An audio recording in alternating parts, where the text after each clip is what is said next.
Good day, everyone. My name is Sophie, and I will be your conference operator today. At this time, I would like to welcome you to the Kymera Therapeutics third quarter 2025 results call.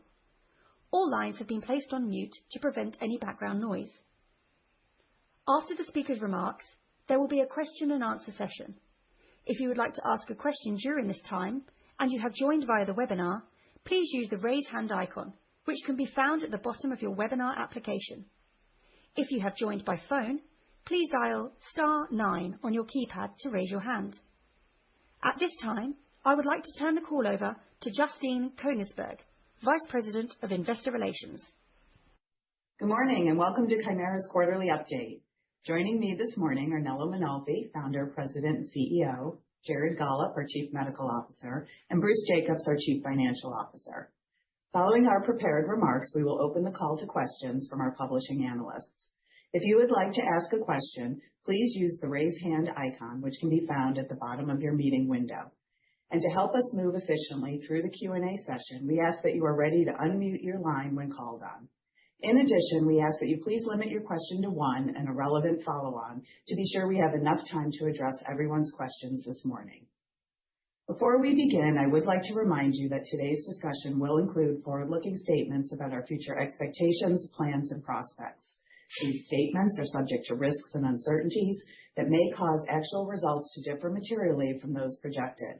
A description of these risks can be found in our most recent 10-Q filed with the SEC. Any forward-looking statements speak only as of today's date, and we assume no obligation to update any forward-looking statements made on today's call. With that, I would like to turn the call over to Nello.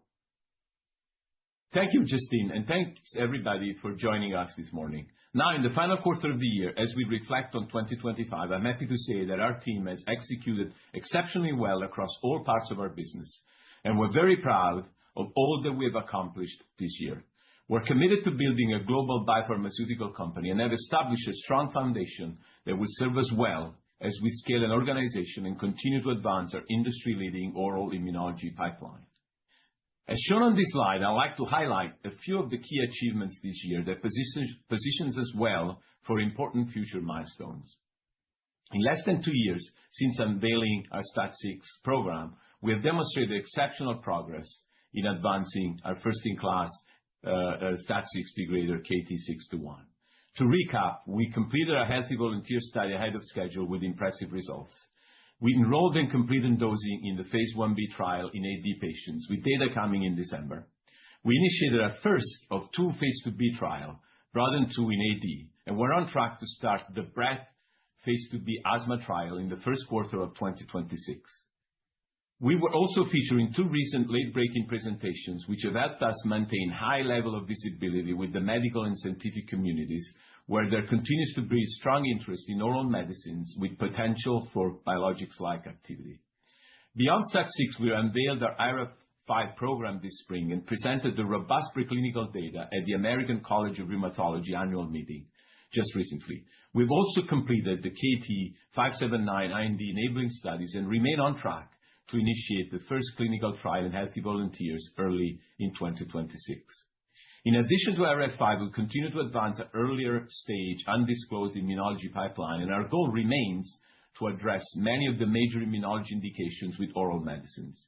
Importantly, we believe that synergies across our pipeline provide multiple development opportunities for broad patient populations. We also entered into a new partnership with Gilead outside of immunology. Gilead is an ideal partner to drive forward our CDK2 oncology molecular glue program, which we believe has broad potential in breast cancer and other solid tumors. In summary, it's been a very busy year and a successful one, and we look forward to finishing this year strong as we advance our pipeline towards more and more important milestones. More broadly, we've built what I believe is one of the strongest oral immunology pipeline in the industry, where we're well positioned to deliver novel oral treatment options for patients with highly prevalent immune inflammatory diseases. Several years ago, we made a deliberate strategic shift to focus our R&D efforts toward the significant opportunities in immunology. And the reason is quite simple. Within immunology, many pathways have been validated with upstream biologics. Traditional small molecule inhibitors are not able to block the signaling pathways as effective as biologics, given the direct correlation between PK and PD and the need of high drug exposures. As a result, the power of protein degradation, we can now selectively remove disease-causing proteins through a catalytic mechanism and can block pathways completely, which we've consistently demonstrated across all of our programs. This allows us for potential of oral drugs with biologics-like activity for the first time in our industry. And our first-in-class pipeline is a testament to this strategy. If we look specifically at our STAT6 program, KT-621 exemplifies this approach. There is a tremendous opportunity for a convenient, safe, and effective oral pill in highly prevalent type 2 diseases like atopic dermatitis, asthma, COPD, EoE, and others. Despite the large size of the patient populations, the penetration of other systemic advanced therapies like injectable biologics is actually quite low. This creates a significant opportunity for safe and effective oral medicines, which we believe would have potential to change the quality of life for many patients and families around the world. We moved our STAT6 program at a rapid pace from preclinical to IND to initial clinical proof of concept, and we're now embarked on our first global phase 2b trials.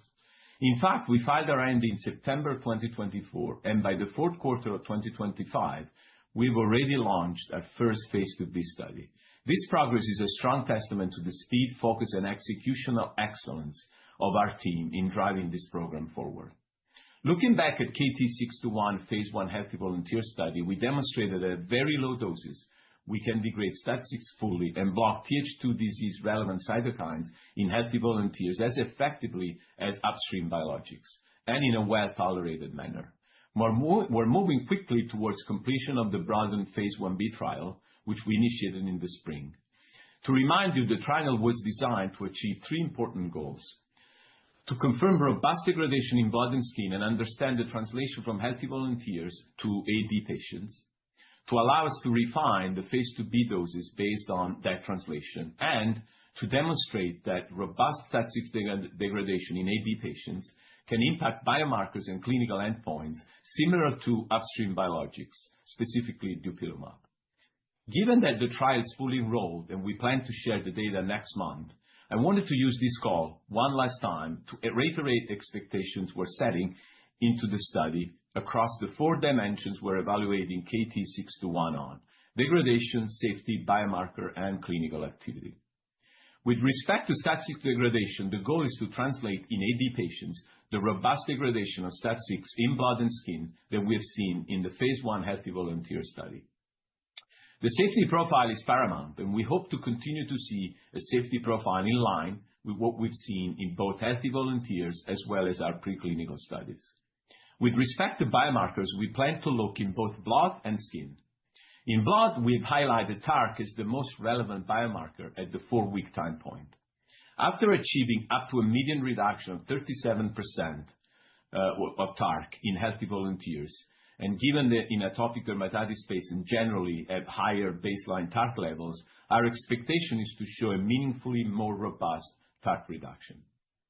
As a point of reference, in published dupilumab studies where baseline TARC levels were much higher than healthy volunteers, the reduction was in the range of 70 to 80% at 4 weeks, which is the bar we set for KT-621, assuming generally comparable baseline levels.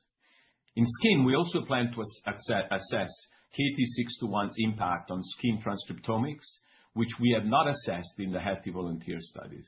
There, we anticipate changes in downstream genes that aligns with the expected biological effect of this pathway modulation. And finally, in terms of clinical endpoints, we went into the study with a robust body of evidence in all of our experiments demonstrating KT-621 blocks IL-4 and 13 as well as dupilumab, and this has resulted in comparable downstream pathway effects in both in vitro and in vivo studies. As a result, we entered the broadened study expecting clinical activity of KT-621 to be in the range of what Dupi delivered at 4 weeks in its published studies, including on both EASI score and itch, with all the caveats of small n's and the lack of a placebo arm. I hope that this is helpful as we approach the data readout next month. Given that we have quite a bit of investor activities planned this month, please understand we will refer back to these key objectives and reserve any additional commentary for the final data presentation in December. So before I hand the call back to Jared, I wanted to take a moment to welcome Brian Adams, our new Chief Legal Officer to Kymera. He's a seasoned life science executive with deep industry experience, bringing more than 2 decades of experience across legal and compliance, corporate development, strategic planning, and governance. We're thrilled to have him join our team as we enter this next phase of growth and look forward to his contributions as we continue our efforts to building a fully integrated commercial stage company. So to wrap up, as I said on the onset of the call, this has been a year of exceptionally strong execution, and we're well positioned to continue advancing all aspects of our pipeline as we head into 2026. I'm confident that through our expertise, scientific rigor, focused execution, we're building one of the most exciting immunology portfolios in this industry. Let me pause here and turn the discussion over to Jared, who will provide us an update on the pipeline, including additional color on our newly initiated atopic dermatitis study. Jared? Thanks, Nello. We have made significant progress with KT-621, our STAT6 degrader, and I'm happy to share the advancements we are making in the clinic with you this morning. As Nello described, we see this as a transformative opportunity to develop an oral therapy that delivers biologics-like efficacy without the limitations of injectables. KT-621 is the first, and we believe only, STAT6-directed oral medicine in the clinic. It has the potential to positively impact the more than 130 million people around the world living with type 2 diseases, considering all the indications where dupilumab is approved today. Our first development indication is atopic dermatitis, or AD, a common but complex dermatologic condition with a significant unmet medical need. This is a chronic inflammatory skin disorder, more commonly referred to as eczema, that manifests as inflamed, itchy, and often painful patches on the skin. These lesions can appear anywhere on the body and range widely in severity from mild irritation to debilitating full body inflammation. One of the most burdensome aspects of this disease is the persistent itch. It's not just a nuisance, it's a hallmark symptom that can severely impact quality of life by disrupting sleep, daily activities, and overall well-being. While there are several treatments available today, they have limitations, forcing patients to make trade-offs. Antibody-based injected therapies like dupilumab have made a real difference for many patients, providing a well-tolerated and safe therapeutic option, but it's not a solution for everyone. For starters, access can be very limited and is a challenge for many patients. For those who are prescribed these drugs, it can be inconvenient or a painful route of administration, with compliance impacted by lack of tolerance of injection site reactions or phobia of needles. And there are also issues with cold storage requirements and immunogenicity risk. In fact, in an industry survey, 75% of patients taking biologics said that they would switch to orals with an equivalent profile. There are some oral options, such as JAK inhibitors, that offer an effective oral alternative. However, they come with significant safety concerns, including box warnings that limit their use, especially in long-term disease management. Given this important unmet need, coupled with the strong preclinical and clinical profile of KT-621 in healthy volunteers, we have developed an accelerated clinical development strategy, including conducting a small phase 1b biomarker-focused trial in moderate to severe atopic dermatitis patients that we initiated earlier this year. The key aim of the 28-day BROADEN study is to show that robust STAT6 degradation in blood and skin lesions by KT-621 has a dupilumab-like effect on multiple Th2 biomarkers in the blood and skin. We will also assess KT-621's effect on clinical endpoints such as EASI and pruritus NRS. The team has worked very hard to advance this program, and in line with expectations, we completed enrollment in the study last month, and dosing is now complete. The final patients are completing follow-up, and we will collect and evaluate the rest of the data and report results in December. As we have said, this phase 1b study was not gating to the start of the parallel phase 2b dose range finding trials in AD and asthma, which in turn are designed to enable subsequent phase 3 registrational studies across multiple indications. This quarter, we initiated Broaden 2, our phase 2b AD study, a global randomized double-blind placebo-controlled trial to evaluate KT-621 in approximately 200 patients with moderate to severe atopic dermatitis. This study is designed to evaluate 3 different doses of KT-621 over a 16-week treatment period compared to placebo. Patients from the study have the opportunity to participate in a 52-week open-label extension period after completion of the trial, which will contribute to building the long-term safety database we'll need to support eventual regulatory filings and is also an additional incentive for patient recruitment to the trial. Eligibility criteria to ensure we're recruiting patients with moderate to severe AD include an EASI score of at least 16, at least 10% of body surface area affected, and an average weekly pruritus NRS score of at least 4. While prior use of biologics is permitted if treatment was not discontinued for lack of response and following a study-defined washout period, we expect to enroll a substantial number of systemic treatment-naive patients given the attractiveness of the ease and convenience of a once-daily oral treatment option. The primary endpoint is the % change from baseline in EASI score at week 16. Secondary endpoints will evaluate a range of additional safety and efficacy measures, including, but not limited to, the proportion of patients achieving EASI 50, EASI 75, a validated investigator global assessment score of 0 to 1, and at least a 4-point improvement in peak pruritus NRS. We expect top-line results from the phase 2b study will be available by mid-2027. In addition to atopic dermatitis, we plan to initiate the breadth phase 2b study in asthma in the first quarter of 2026. We'll share more information on the trial design next year when we get closer to initiation. Beyond the STAT6 program, we have completed IND-enabling studies with KT-579, our IRF5 degrader, which we plan to advance into a phase 1 healthy volunteer study early next year, with data expected in 2026 as well. Last month, we shared incremental updates in 2 posters at the ACR meeting in Chicago. In several preclinical efficacy models of lupus and RA, KT-579 was generally more efficacious than clinically active or marketed small molecule inhibitors and injectable biologics, phenocopying IRF5 knockout studies. The compelling preclinical data we have generated showcase that targeting IRF5 can lead to correction of immune dysregulation across multiple disease pathologies while generally sparing normal cells. We continue to be excited about this opportunity and look forward to moving it into the clinic soon. I'll pause here and turn the discussion to Bruce to review our third quarter financial results. Bruce? Thanks, Jared. As I walk through the third quarter results, please reference the tables found in today's press release and 10-Q, which was filed this morning. Revenue in the third quarter of 2025 was $2.8 million, all of which was attributable to our collaboration with Gilead. With respect to operating expenses, R&D for the quarter was $74.1 million. Of that, approximately $8.4 million represented non-cash stock-based compensation. The adjusted cash R&D spend of $65.7 million, which excludes that stock-based comp, reflects a 7% decrease from the comparable amount in the second quarter of 2025. On the G&A side, our spending for the quarter was $17.3 million, of which $7.4 million was non-cash stock-based comp.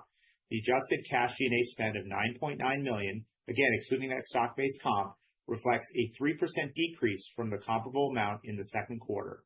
And overall, adjusted operating expenses were down slightly from the prior sequential quarter.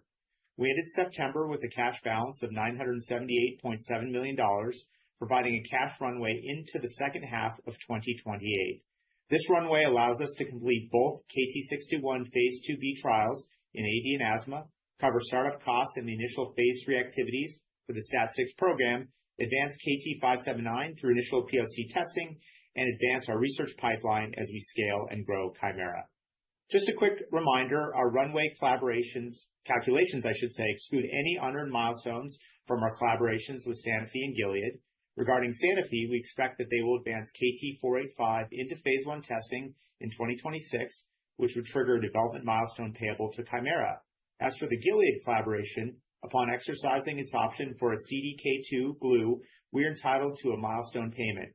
As previously announced at the time of signing the Gilead collaboration agreement, we are eligible to receive a total of $85 million in upfront and option payments, with approximately half of this already received as the upfront payment in the last quarter.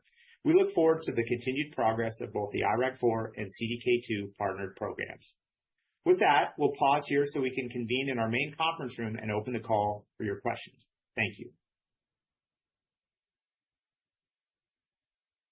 Thank you. At this time, if you would like to ask a question, please click on the Raise Hand button, which can be found at the black bar at the bottom of your screen. If you have joined by phone, please dial *9 on your keypad to raise your hand. When it is your turn, you will receive a message on your screen inviting you to join as a panelist. Please accept and wait until you are promoted to panelist. Please unmute your audio, turn on your camera, and ask your question. As a reminder, we are allowing analysts one question and one follow-up related question today. We will now pause a moment to allow this queue to assemble.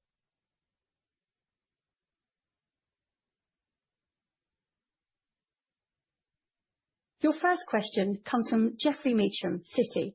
Please unmute and ask your question. Okay, great. Hey guys, thank you very much. I just had a couple questions. So the first one is, when you look at the upcoming data for KT-621, maybe just highlight, Nello, what are the key characteristics that could enable it to potentially show differential efficacy versus dupilumab? At relatively early time points, I think that's probably one of the bigger points of uncertainty with investors.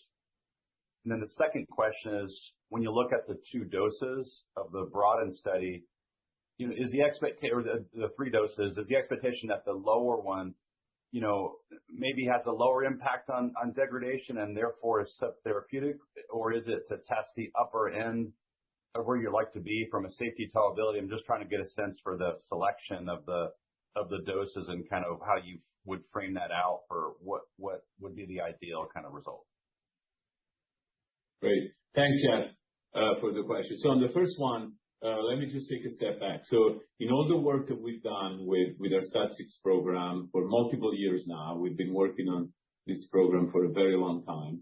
We were able to demonstrate, I think convincingly, in all the preclinical studies, that when you degrade STAT6, you're able to block IL-4 and 13 signaling as well as an upstream biologics, whether it's an IL-4 receptor blocking drug like Dupixent or even an IL-13 drug. So generally, we're actually the only oral drug that is able to block IL-4 and 13 as well as upstream biologics. In all the studies that we've run, again, preclinically, as I said a few minutes ago, both in vitro and in vivo, we've seen comparable activity. And I think this speaks to the biology of the pathway. Whether you block the receptor or you block the specific transcription factor for the receptor, you see the same biology. So the reason why we say the opportunity here is to have dupilumab in a pill-like profile is not because it's actually what we hope to see. Obviously, we hope to see that, but it's because it's the activity, the biology that we've seen so far. So as a data-driven company as we are, we're reporting the observation of, so far we've seen dupi-like activity. In our phase 1 healthy volunteer study, where we measured, as you remember, biomarkers in blood in healthy volunteers, we were able to show also in those biomarkers that we were generally comparable. Some would say even numerically superior to dupilumab. So for me, it's really hard to say KT-621 is going to be better than dupilumab or worse than dupilumab. All we've seen so far, that we're generally blocking the pathway the same way. Hence, that's where the expectations are set. Now, as a data-driven drug development company with, I think, astute people in the company, we're very keen to see how the 2 profiles will evolve and where they will differentiate. We're talking about, obviously, an injectable biologics versus a small molecule degrader. So you will see probably small differences or larger differences here and there. But a priori, it's very difficult for us to like set the expectation one way or the other. I would be probably the happiest CEO in the world if we're able to deliver a Dupixent-like profile. Going to your second question, I think I understand what you're saying, what you were asking, but maybe not. So you can correct me if I got it wrong. So maybe the way that I'm going to answer your question is, so we selected 2 doses for the phase 1b study because we wanted to really understand well what was the translation of healthy volunteer degradation profile into patients to then have a high level of confidence in selecting the 3 doses for the phase 2b. The only thing I'm going to say right now is that the 2 doses of the phase 1b, as well as the 3 doses for the phase 2b, are all within the doses that we studied in the healthy volunteer study. And generally, our approach for the phase 2b is to evaluate a range in which we see, maximal pharmacology, and at the top dose, or some would call it super pharmacology, and then in the bottom dose, a dose that reaches less than the optimal pharmacology, and then obviously a dose in between. So that's the general philosophy without going into details. Yeah. But thank you. Thank you very much. Yep. Thank you. Your next question comes from the line of Mark Fram, TD Cowen. Please unmute and ask your question. Thanks for taking my questions. Maybe just on the phase 1b, Nello, in your comments, you mentioned the kind of target of 70 to 80% TARC reduction, but with that caveat of assuming similar baseline characteristics. Now that you've enrolled the patients, with a group of 10 per dose level, there's always some chance that you end up with a little bit of a skewed population relative to the comparators. Just anything you'd highlight there, based on the patients that have actually enrolled that might be a little bit different than the historical Dupixent comparators, and then I'll probably have a follow-up. Yeah, no, Mark, thanks for that's a great question. So let me clarify. So there is 2 aspects of this trial. One is the baseline, let's say the baseline EASI of patients. And then I think what I was referring to back a few minutes ago was the baseline TARC levels. So I think if you study dupilumab, the TARC reduction over both the AD study, but actually if you study over all the other studies that were run in other indications, whether it's chronic rhinosinusitis, asthma, EoE, etc., you see that there is a clear relationship between baseline level of TARC in patients and reduction of TARC. And so that's what I was referring to when I'm talking about baseline level of TARC. Baseline levels, I was referring to the TARC baseline levels. And obviously, I'm not going to comment about what the baselines of the study, of our study are, but obviously we'll share the data when the time is right. Then there is another element which I want to clarify. Then there is the EASI baseline levels. And I think what we've said in the past, as we've seen generally when dupilumab was developed, it was the first systemic drug for atopic dermatitis. And so if you look at those studies, the baseline EASI were in the high 20s, low 30s. If you look at studies from all companies in the past 5 years or so, you see that the baseline EASI has shifted down in the, let's call it, mid-20s. And that's mostly because the patient population that were accessing to these trials in the sites that most companies go to obviously has changed, given that these sites in these countries and these regions have access to dupilumab. So generally, the most severe patients are on systemic biologics. Some are not, but generally the mean number has come down a bit, and that's what we're observing. And so that's kind of another element to the whole study and the outcome of the study. But I just want to separate the point that I was making before, where on TARC baseline levels, not necessarily on the EASI baseline level. Okay. And should we expect that same trend kind of to lower EASI scores? But it should apply here. But does that have an impact on TARC level, likely TARC levels as well, do you think? I think that's something that we'll discuss when we release the data. I think we understand really well, obviously, the level of TARC at baseline in healthy volunteers, right? Where we've seen reduction in the mid to high 30s in many patients on our studies in the healthy volunteers. And we show that also dupilumab, when baseline levels were in the range of healthy volunteer, had similar reduction. I think, again, as I've said, if you look at other studies, dupilumab level, you see a correlation between baseline level and % reduction of TARC.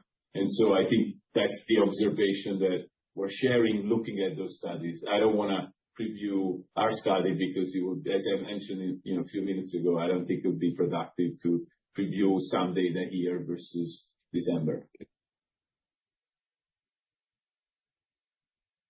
Okay, thank you. Your next question comes from the line of Brian Abrahams, RBC. Please unmute and ask your question. Hey guys, thanks so much for taking my question and congratulations on all the progress. I'm wondering, how are you guys thinking now that it's been initiated about the powering overall for the phase 2b AD study, just considering the population you expect to enroll, the mix of biologics and experienced and naive patients, and your expectations for effect size? And then just as a follow-up, it sounds like you're thinking about maybe different doses for asthma and respiratory diseases versus dermatologic diseases. I was wondering if you could elaborate a little bit more about what you think are the important considerations around that. Thanks. Jared, do you want to take? Sure. Yeah, I mean, we can't give specifics around powering for the phase 2b. What we can say is, and we have stated that the end for that study is going to be approximately 200, with there being 4 arms, 3 drug, 1 placebo. So we look very carefully at what the expectations are, what the patterns have been in the past with regard to easy responses, arthritis responses, et cetera. And that's all gone into calculating what sort of ends we need to make sure that the study is adequately powered. So we've been very careful in the design of the study to make sure that we are powered to show the desired effect relative to placebo. Another important aim of the study, obviously, is to be able to look across the 3 different doses and to see if we can discern any sort of a dose response. So the study is powered to enable us to do all of those things. And the doses between 80 and... Oh, the dose between 80 and 10. So right now, I think what we've guided is that our plan is to, in the phase 2b, to use the same doses, for both AD and asthma across both phase 2b studies. And then maybe just to add, then the phase 3 doses, or those that will be used for AD phase 3 and asthma phase 3, might be different based on the dose ranging. To be honest, our expectation is that it will not be different, and we will use one dose for all studies. But that's why we're running different dose ranging in different diseases with different target tissues so that we actually understand what the right dose would be. Got it. That's really helpful. Thanks so much. Thank you. Thanks. Your next question comes from Brian Cheng, JP Morgan. If you'd like to unmute yourself and ask your question. Hey guys, thanks for taking our questions this morning. Some of the color you're providing here for the December readout is pretty much in line with what you already messaged. But I'm just curious, just given the gap between the time you selected your 3 doses for the phase 2Bs and when phase 1B finished enrollment around early October, what could be additive to what you already know in the December readout? Or do you think the data is most likely going to be in line with the data that you had already seen when you picked the 3 doses? And have a follow-up. Well, so I like to maybe clarify. I think what we said before is the same thing that we've been saying for 9 or 10 months. But that's maybe just my small additional color. So I just want to clarify. When we selected the doses for the phase 2B, was actually a few months before October, right? We started the study recently, the phase 2B study. But in order to submit the protocol and do startup activities, you had to actually have chosen the doses much earlier. And I think I've said this many times, I believe publicly, that when we selected the doses, we had visibility into partial data for both doses, for both the first dose in the 1B and less, but still some data from the second dose in the phase 1B. And again, we did not have access to the totality of the data, but because we're focused mostly on the translational degradation and obviously safety, which is understood, we had enough information to make the right selection for the phase 2b doses. Thanks, Nello. In the prepared remarks, in a broaden-2 trial design, I think you mentioned that you expect a substantial number of patients to be naive to advanced therapy. So I'm just curious, what's the driver behind that, and how should we take that into account as the investors think about comparing the broaden-2 future data against other benchmarks? Yeah, so I'll start. Jared, please jump in. So the reason why we believe that will be the case is multifold, but I will start with we believe KT-621, our STAT6 program, is a whole value proposition is to expand patient access to advanced systemic therapy. The penetration of these advanced biologics in moderate to severe patients is less than 10%. Some companies claim it to be more than 10%. Maybe we align on 10, let's say 10%, so we don't have to argue with other companies. So the majority of the patients do not have access to advanced systemic therapy. That's where we're coming from. Then another part, which we've discussed as well, is patients that have gone on to systemic therapies that have failed systemic pathway systemic therapy, IL-4, IL-13, JAKs, will not come onto our study. So they will have to have responded to those therapy, then decided not to continue, and then jump on our 621 study. So for those two main reasons, and also I would say for the experience that we had in the phase 1b, we believe the majority of patients will be naive. And I would also add, hopefully I will not be proven wrong, that we don't believe there'll be issue out there finding naive patients, because those patients are in dire need of an active, systemic, oral, safe therapy. Yeah, the only thing I would add would be just as a reminder that this is a global study, and so we're running this study in North America, Europe, Australia, and Japan, with the majority of sites actually being ex-US. So ex-US in particular, there are going to be a number of patients who don't have access to 2B. And so that's another reason why we expect, a substantial proportion of patients on 2B to be 2B naive. Thanks for the color. Thank you. Thanks, Ryan. Your next question comes from the line of Mayank Mamtani, B. Riley. If you'd like to unmute yourself and ask your question. Yes. Good morning, team. Thanks for taking our questions, and congrats on the progress. Could you give us a little bit more detail on the asthma breadth? I think you're calling it trial considerations in terms of, if you're looking at a 12 or 24-week FEV1 endpoint or a longer duration exacerbation, you could be looking at both, but just wonder in terms of, which is your primary endpoint. And then also curious about the kind of patients you're thinking to enroll there and the allowance of background therapies. And obviously the question is around, timelines for data readout for the asthma and atopic derm. Will they be stacked together in 2027? And then I have a quick follow-up. Yeah, no, thank you for the question. Unfortunately, as we said, we're going to talk more about the phase 2b BREAD study when we're in the startup mode, when we're close to dosing our first patient. So give us a few more weeks, and then we'll provide all the color that you're asking for. So why don't you ask the follow-up so that at least you get a question.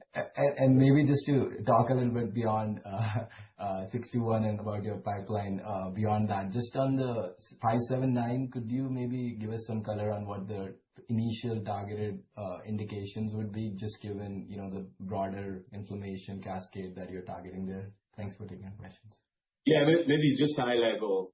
So thanks for asking about IRF5. This is a program that I think has mostly been unparalleled in the industry, where you have highly validated, genetically validated transcription factor that has been, I think, the object of many drug development efforts in the biopharma industry for a decade or so, but has remained elusive, where Kymera has that solution using targeted protein degradation. So if you look at human genetics, the top four places where one would go directly are, generally lupus, SLE, and other subcategories of this disease, some other interferon-related pathologies, RA, IBD.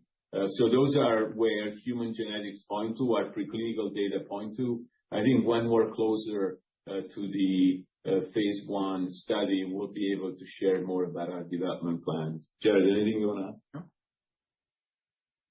Thank you. Your next question comes from the line of Sudan Loganathan from Stephens. Please unmute and ask your question.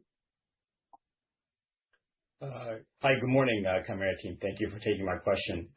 Looking back at the healthy volunteer data for KT-621, I noticed that the median % change in the serum TARC and the IgE were similar to that of dupilumab healthy volunteer outcomes, for those same levels when on treatment.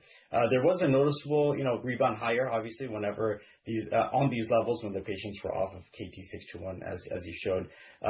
My question is, how important is the durability for the AD and asthma patients' quality of life outcomes? And will KT-621's daily oral dosing regimen make up for any deficiencies and maybe a durability outcomes that it could have compared to Dupi?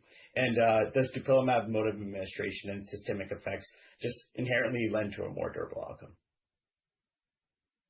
Well, it's a great question. So, I will answer part of it, and then I'll let Jared also speak to part of all of it.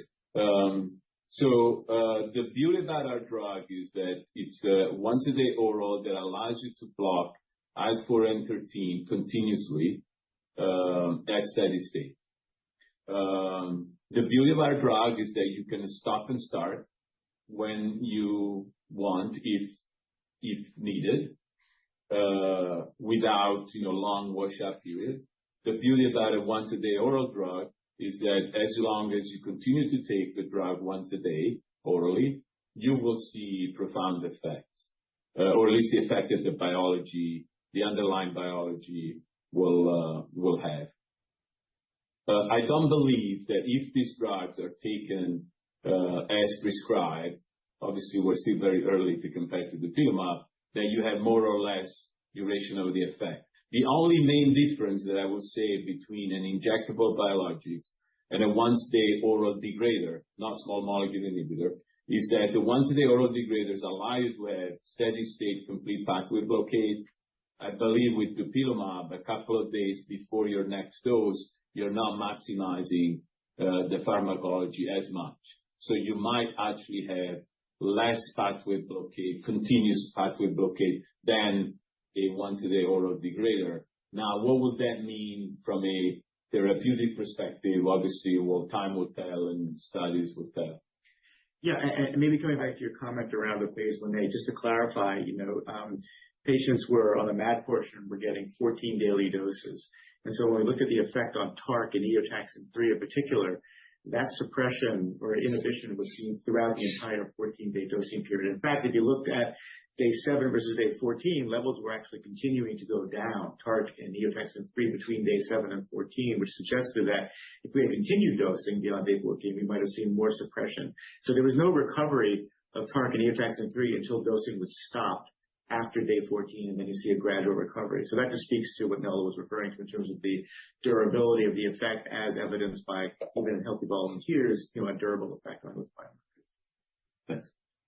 Thank you. Thank you. Thanks. Thank you. Due to time restraints, we are now limiting analysts to one question only. Your next question will come from Andy Chen, Wolfe Research. If you'd like to unmute yourself and ask your question. Hey, this is Brandon on for Andy, and thank you for taking our question. Within Broaden 2, are you doing anything to control the rising trend of placebo that we're seeing in atopic dermatitis, where recent trials have seen a higher placebo response? Thanks for the question. So I just want to answer the first part, and then Jared will address it. So I think that's an important point. I think, as I was speaking earlier, I think with a drifting of patients with easy shifting from, let's say, early 30s to mid-20s, I think it's almost physiological to have seen an increase of the placebo rates.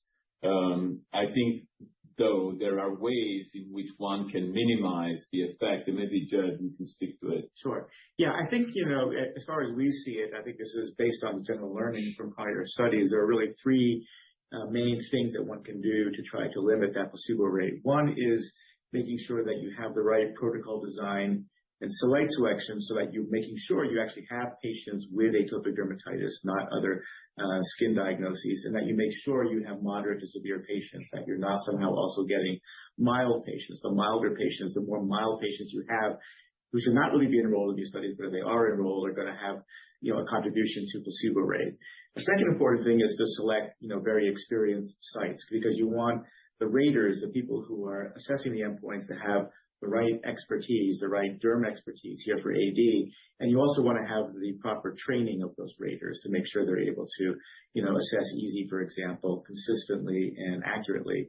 And then finally, it's really important that there be close sponsor oversight of the sites involved and also the CRO that's helping to execute on the study. That oversight is really of study conduct, and the sponsor has to really be all over study conduct. So I think all of those elements combined, I think, are important in helping to mitigate placebo rate, and those are all things that we're addressing in our study. Thank you. Thank you. Your next question comes from Kripa Devarakonda, Truist. If you'd like to unmute yourself and ask your question. Hey guys, can you hear me? Yep. Yeah, thank you so much for taking my question. I was actually wondering how you think about the evolution of the competitive landscape for 621. I know, you guys are significantly advanced in terms of the clinical development. There are competitors, whether you talk about degraders or some inhibitors. But based on what you've seen, how important is the fact that you're ahead in development versus any potential areas of differentiation? And where does the next-gen STAT6 degrader fit into this context? Thank you. Thanks, Kripa. So obviously, yes, we're aware of other companies that I think we've enabled with our amazing data, right, over the past couple of years, which is, obviously always great to see, at least from an industry perspective. So first, let me start with, this is not just about being first. I think this is about being first and best, because that's what is going to almost guarantee commercial success, right? You're ahead of the competition, which is important, but more importantly, you have a drug that is going to be extremely difficult, if not impossible, to do better than. And that's what KT-621 is. It's a drug that is exceptionally potent, as we've seen, exceptionally well tolerated, with a profile that we believe would allow us to go in any potential indications of patients with Th2 diseases. I think others will have to talk about their differentiation versus KT-621. I'm not familiar with many of the other programs because there haven't been any publications or presentations with actual data. What I would say, going on record here, is I believe a small molecule inhibitor STAT6 is impossible to reach the level of pharmacological effect that our degrader will have, mostly because we'll not be able to block this pathway 24/7 almost completely or completely as we do. And we believe that that's required to have biologics-like activity. On the other, obviously, degrader programs, again, I don't know enough, but the important thing here is that we have confidence in our drug. We're years ahead of competitors. And so our team, a mandate here, including us around the table, is to execute flawlessly in the next few years so that we can accomplish the commercial success that will make KT-621 a double-digit billion-dollar drug in the Th2 space. Great. Thank you so much. Thank you. Your next question comes from Jeff Jones, Oppenheimer. If you'd like to go ahead and ask your question. Good morning, guys, and thanks for taking the question. We've been talking about TARC, eotaxin, and some of the other critical biomarkers for the STAT6 program. Can you comment on key biomarkers we should be focusing on for the IRF5 program when we see that data? And should we be expecting healthy volunteer data in 2026? Yes, Jeff, you always ask very orthogonal question. I love it. So, yes, we expect to have phase one data from 579 in 2026 next year. It's a bit early to speak to the biomarkers, but as you know us, as you do know us well, we tend to run phase one healthy volunteer study that are quite rich in terms of information. So as we get closer to the start of the study, we'll share more about our biomarker strategy. Thanks, guys. Thanks. Thank you. Your next question comes from the line of Jeet Mukherjee, BTIG, if you'd like to ask your question. Great. Thanks for taking my question. You folks have spoken at length about the niche and the opportunity for KT-621 in the atopic derm space, but could you just elaborate a bit further on how you see it fitting within the asthma landscape? Thank you. Yeah, I mean, I'll start with actually, there's a more fundamental issue, I think, in the asthma space, and I'll let Jared speak to the medical part of it. I just want to talk strategically. Th2 asthma, eosinophilic asthma, which obviously we expect this drug to address, right? Just to level set, is a disease that starts very early in life. And actually, it turns out that if you're not able to impact the disease until or before your lung fully develops, you're actually going to have reduced lung function for the rest of your life. And children, young adults, are on therapies that do not address the underlying Th2 inflammation for many years before they are graduated to systemic biologics. I think there is a paradigm that needs to change because we're actually putting kids' lives at risk, or we're not caring as much as we should or do for the best quality of life possible of children and young adults with Th2 inflammation. So that's where an oral drug with hopefully the safety and the efficacy that we expect should fit in the treatment paradigm. Help patients earlier in their trajectory. I'm not saying that this is a patient for mild asthma, a drug for mild asthma, but this is an opportunity to change the treatment landscape in respiratory diseases, given that this is a disease of young people, and we need to change how this disease is treated. Maybe, Jared, you can bring us back to earth and we can talk more medically. Yeah, no, I think in addition to the, important opportunity in pediatric patients, I think also, in the adolescent and adult patients, with asthma, I think being able to access a much greater proportion of those patients with moderate to severe disease, right, who have a significant unmet need, but just are not going on injectable biologics for all the reasons around market access or concerns about being on an injectable or a biologic, to be able to really penetrate the, adult and adolescent space as well, with our drug for those patients with moderate to severe, because now we have an oral drug, which hopefully, if it's comparable to Dupixent in its efficacy and safety, it could really, transform, how these adult and adolescent patients are also treated with asthma. Thanks, guys. Thank you. Your next question comes from Clara Dong with Jefferies. Please unmute and ask your question.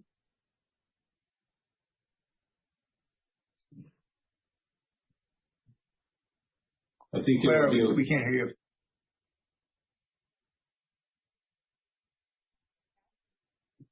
No. Yeah, maybe. Operator, do you want to put her back in queue and we go to the next one and she can try to sort that out? Your next question will come from Alex Thompson. Please bear with us as we invite him to be panelist.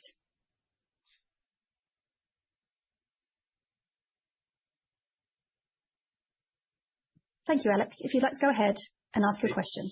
Great. Thanks for all the updates here. I guess on the phase 2b AD study again, you mentioned obviously patients that had experience with biologics, and I think, Nell, you also mentioned JAK inhibitors. Is there going to be a cap for how many of those advanced therapy experienced patients you might have in the study? And then on rescue therapy, how are you dealing with that as well? Thank you. Yeah, there will be no cap. Again, as long as you have not failed advanced systemic therapies that block this pathway, IL-4, IL-13, and even JAKs, there will be no cap for those. And I don't think we're discussing rescue therapy. Obviously, there is a system on how we're going to deal with it, but I don't believe we're going to disclose it at this point. Sounds good. Thank you. Thanks, Alex. Thanks, Alex. Thank you. Our next question comes from Faisal Khurshid, Leerink. If you'd like to go ahead and ask your question. Hey guys, thank you for taking the question. So I know you've put kind of a benchmark out there of 70 to 80% on TARC reduction from baseline. Could you talk to us about what efficacy endpoint you think people should focus on, given that people are focused on this, given that you already showed nice TARC in healthy volunteers? And then if you're not willing to put out a numerical benchmark, can you just clarify for investors why that's the case? No, so thanks. That's a very good question, actually. So we're just basically stating the facts. And we've said that this is a biomarker-focused study, mostly because I think we can gather from the data that there is very little, if almost no, let's call it placebo effect on biomarkers. So the absence of placebo should not impact the interpretation of biomarkers. Right. So we're honestly a bit more comfortable saying, for TARC, assuming the baseline levels are in the range of what we've seen with the dupilumab study, we expect to see the 70% plus 70 to 80. That's a fact, right? That's what dupilumab has seen. Now, you would say it's also a fact that the easy reduction at day 28, there is a number to it. The reason, again, why we've been shy about putting a number on that is because, as you know, clinical endpoints are much more noisy and much more impacted by the potential placebo effect. And so I think we like to be data driven and science first company, as you know, as well. And I think we'll put out things when we can confidently say that those numbers are something that we can scientifically then follow and adhere to. What we said, again, we're not going to hide behind it. The numbers are out there for Dupi, right? I don't have to say what the numbers are. The numbers are out there. The treatment arm numbers are out there. We expect in this study at day 28 to be in that ballpark because we know that KT-621 blocks the pathway as well as dupilumab. So here is how we've always characterized it, and we're not going to change it now a month from the data disclosure.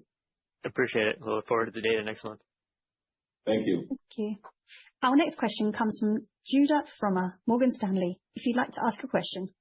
Yeah, hi guys. Thanks for taking the question. Maybe just one, if there's anything you can share on early recruitment trends, even anecdotally for Broaden 2. Obviously, the phase 1B was tougher to recruit just given the 28 days dosing. Here, you can get patients on drug for a year plus, and curious about just awareness of the Healthies data and how all that might be helping in recruiting patients and what investigator feedback is. Thanks. Yeah, I mean, high level, again, we just started the study. We just, activated a few sites. So we're very, very early into that process. I think what we believe right now is even on the phase 1B, there was a lot of excitement by sites and investigators and eventually patients, we believe, in accessing an oral option. Obviously, the 28-day study was not set up to get patients excited because it's a short study without an OLE. So the phase 2B, it's a whole different value proposition. And I believe between that and hopefully the data that we'll disclose in December, I think it will be, we are confident that this will be a study that we can recruit in a timely manner. Now, recruiting the study as fast as possible is not our goal. Our goal is to recruit the study as fast as possible with the right patient.